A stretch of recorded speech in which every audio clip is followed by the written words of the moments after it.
इस भजन को लोकप्रिय बना करके आम जन तक पहुंचाने वाले सुप्रसिद्ध भजन गायक श्री कन्हैया मित्तल जी, उत्तर प्रदेश सरकार के मंत्री श्री ब्रजेश सिंह जी, पंचकुला और कालका से जुड़े हुए मेरे सभी उपस्थित बहन और भाइयों, हरियाणा विधानसभा चुनाव 5 अक्टूबर को होने जा रहा है।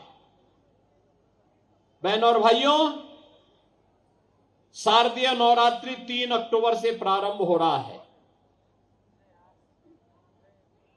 शारदीय नवरात्रि की तीसरी तिथि हरियाणा के भाग्य को बनाने वाली तिथि साबित होनी चाहिए। और याद रखना, जगत जननी मां भगवती लक्ष्मी वह कमल के फूल पर ही विराजमान होकर के सुख और समृद्धि की अपना अनुकंपा बरसाती है। और इसीलिए आपसे आह्वान करने के लिए मैं आया हूं। ये डबल इंजन सरकार का महत्व क्या होता है? अगर इसका महत्व देखना हो, 2 घटनाओं से आप आसानी से समझ सकते हैं। एक, अयोध्या धाम की धरती से मैं यहां पर आया हूं। अयोध्या का नाम लेते ही यहां पर सभी राम भक्तों के मुंह से जय श्री राम का नारा निकल पड़ा। बहन और भाइयों, 5 सदी के बाद, 500 वर्षों के बाद अयोध्या में रामलला अपनी पावन जन्मभूमि पर फिर से विराजमान हो गए हैं। मैं केवल एक बात पूछना चाहता हूं, अगर उत्तर प्रदेश में भारतीय जनता पार्टी की डबल इंजन की सरकार नहीं होती तो क्या ये काम हो पाता? क्या ये कांग्रेस कर पाती? क्या कांग्रेस तो कहती राम हुए ही नहीं। ये तो राम पे विश्वास नहीं करते, ये कृष्ण पे विश्वास नहीं करते। इनको चाहिए, कहते हैं कि राम के लिए भूमि नहीं होनी चाहिए, कृष्ण के लिए भूमि नहीं होनी चाहिए, भूमि तो केवल वह कोड के लिए होनी चाहिए। और इसीलिए इन्होंने चांद मोहम्मद को टिकट बना करके पंचकुला को लूटने के लिए भेज दिया है। बहन और भाइयों, ये बदनसीब है कांग्रेसी लोग जो अपनी विरासत को ही भूल गए हैं। राम को ही इन्होंने भुला दिया है, कृष्ण को भुला दिया है। तो भगवान राम ने भी और भगवान कृष्ण ने भी इनकी तरफ से मुंह फेर लिया है। कहो जाओ, अपनी दुर्गति को प्राप्त हो जाओ। और इसीलिए आज मैं आपसे कहने के लिए आया हूं कि कांग्रेस को भी, देश ने भी, हरियाणा ने भी और यूपी ने भी 60 वर्ष से अधिक समय तक शासन करने का अवसर दिया था। प्रदेश में भी और केंद्र में भी उन्होंने राम जन्मभूमि की सुध नहीं ली, आपके विकास की सुध नहीं ली, आपके लोक कल्याण की सुध नहीं ली। ये केवल अपना भरते रहे, अपने परिवार के नाम पर करते रहे, बाकी किसी के नाम से इनको कोई लेना देना नहीं था। लेकिन बहन और भाइयों, जैसे ही 2014 में मोदी जी देश के प्रधानमंत्री बने, 17 में मोदी जी के आह्वान पर यूपी के अंदर सरकार बनी। अगले 2 वर्ष के अंदर, मात्र 2 वर्ष के अंदर डबल इंजन की सरकार ने 500 वर्षों की समस्या का समाधान कर दिया और अयोध्या में रामलला का विराजमान हो गया। यह है डबल इंजन सरकार की ताकत। डबल इंजन सरकार की ताकत दूसरी क्या हो सकती है? कांग्रेस ने दंश दिया आतंकवाद का, नक्सलवाद का, अलगाववाद का, अराजकता का, महंगाई का, भ्रष्टाचार का, भाई भतीजावाद का, क्षेत्रवाद का, जातिवाद का। भाजपा ने नारा दिया राष्ट्रवाद का। भारतीय जनता पार्टी ने कहा सबका साथ सबका विकास। भारतीय जनता पार्टी ने कहा था कश्मीर के लिए एक देश में दो प्रधान, दो निशान और दो विधान नहीं चलेंगे, नहीं चलेंगे। और बहनों और भाइयों, भारतीय जनता पार्टी का जो आह्वान था, आज उस आह्वान के रूप में आप देख सकते हैं कश्मीर में धारा 370 समाप्त हो गई। कश्मीर में धारा 370 समाप्त। कल कश्मीर, जम्मू कश्मीर विधानसभा का अंतिम चरण का चुनाव है। अभी 3 दिन पहले मैं स्वयं जम्मू में था।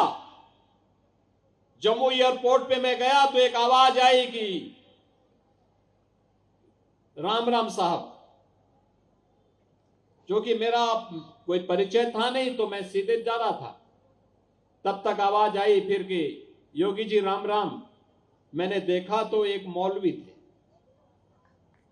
मैं भौचक रहा, तो मैंने पूछा, मैंने कहा भी क्या यहां पे सभी मौलवी राम राम का ही संबोधन करते हैं क्या? तो मुझे एयरपोर्ट के एक अधिकारी ने कहा नरी साहब करते नहीं थे, अब करने लग गए हैं। मैंने कहा क्यों?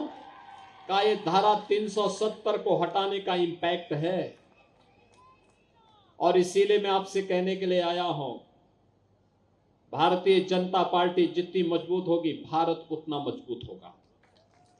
भारत जितना मजबूत होगा आप उतने शक्तिशाली और सामर्थ्यवान बनेंगे, और आप जितने सामर्थ्यवान बनेंगे उतना ही भारत के अंदर हरे रामा हरे कृष्णा की गूंज होती हुई दिखाई देगी, हर गली, हर मोहल्ले, हर गांव, हर शहर में। बहनों और भाइयों, यही कहने के लिए मैं आया हूं, डबल इंजन की सरकार गारंटी है विरासत के सम्मान का। डबल इंजन की सरकार गारंटी है विकास का। डबल इंजन की सरकार गारंटी है लोक कल्याण का। याद करिए, कांग्रेस के समय में किसान आत्महत्या करता था, नौजवान पलायन करता था, गरीब भूख से मरता था, बहन और बेटियों की इज्जत सुरक्षित नहीं थी। और आज कमबख्त पाकिस्तान भूखों मर रहा है, भीख का कटोरा लेकर के दुनिया के अंदर जाता है, कोई पूछने वाला नहीं। और मोदी जी के नेतृत्व में भारत 80 करोड़ लोगों को फ्री में राशन की सुविधा का लाभ दे रहा है। 60 करोड़ लोगों को 5 लाख रुपए की आयुष्मान भारत की सुविधा का लाभ दे रहा है। 5 लाख रुपए प्रतिवर्ष स्वास्थ्य बीमा के लिए, कहीं भी जाइए उपचार करा के आइए। 12 करोड़ किसानों को किसान सम्मान निधि का लाभ, करोड़ों स्ट्रीट वेंडर को प्रधानमंत्री स्वनिधि योजना का लाभ, 10 करोड़ गरीबों के घर में रसोई गैस का सिलेंडर, 12 करोड़ गरीबों के लिए शौचालय का निर्माण, और 4 करोड़ गरीबों के लिए मकान बनाने का काम ये मोदी जी के नेतृत्व में भारतीय जनता पार्टी ने किया है।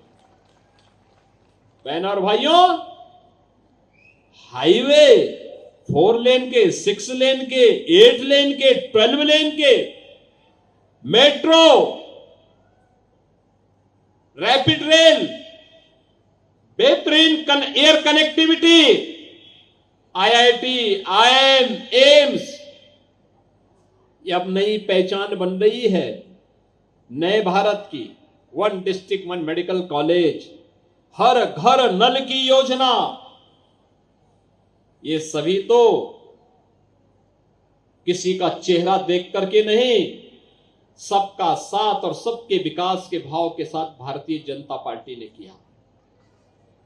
बहनों और भाइयों, यहां पे हमारे पूर्वांचल से बहुत सारे लोग होंगे, वे जानते होंगे पहले जब वे काम धंधा करने के लिए आते थे, उन्हें घर की चिंता होती थी। घर की चिंता इस बात को लेके होती थी कि पता नहीं कौन घर में कब्जा कर ले, कौन जमीन पे कब्जा कर ले। लेकिन पिछले 7.5 वर्ष के अंदर उत्तर प्रदेश के अंदर जिस भी माफिया ने कहीं पे कोई कब्जा किया है तो खाली हो चुका है, स्वयं खाली हो गया। इससे पहले कि वहां बुलडोजर चलता वो स्वयं खाली होके वहां गए। अब वहां कब्जा नहीं होता है। 7.5 वर्ष में वहां कोई दंगाई नहीं हुआ। दंगाई या तो जेल में या जहन्नुम में। राम नाम सत्य है की यात्रा निकल गई। और बहनों और भाइयों, यही मैं कहने के लिए आया हूं, कार्य करने के लिए दम चाहिए और दमदार सरकार भी चाहिए। जब सरकार होगी दमदार तो कार्य होगा ईमानदारी के साथ। और वही दमदार सरकार, डबल इंजन की सरकार भारतीय जनता पार्टी केवल दे सकती है। जो लोग राम को कोसते होंगे, जो एक्सीडेंटल हिंदू हैं, वे आपके प्रति भी और देश के प्रति भी ईमानदार नहीं हो सकते, कभी नहीं हो सकते।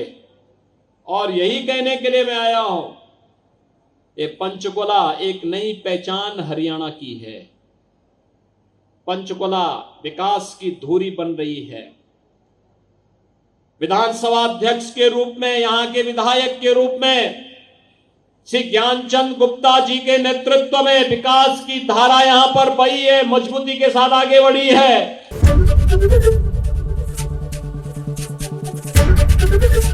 एबीपी गंगा, खबर आपकी, जुबान आपकी।